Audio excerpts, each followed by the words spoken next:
Good morning বন্ধুরা। সকাল সকাল ঘুম থেকে উঠে গেছি, অনেকটাই বেলা হয়ে গেছে। আর সকালে আমি স্নান করে রান্না বসিয়ে দিয়েছি। এইদিকে মুগের ডাল, এইখানে আলু ভাজা হয়ে গেছে, এখানে পনির ভাজা হচ্ছে, এই যে লাউ পোস্ত হবে, পটলের তরকারি, বেগুন ভাজা। আজকে একটু খাওয়া দাওয়া হবে বাড়িতে। আমার বৌদি, তারপর আমার মানে ভাইজি সবাই আসবে বিজয়া দশমী করার জন্য। আমার সকাল সকাল ঘরে কাজও হয়ে গেছে, সব গোছানো, সবারই স্নান হয়ে গেছে।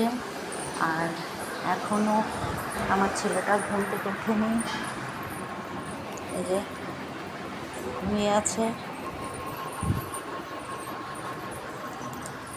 আমার জামা কাপড় সব কিছু কাচাও হয়ে গেছে। আর এই যে আমার সুন্দর একটা ফুলের বাগান, যে আমি গাছপাতা খুবই ভালোবাসি। আর রান্না করার জন্য দাদা একটু হেল্প করছে।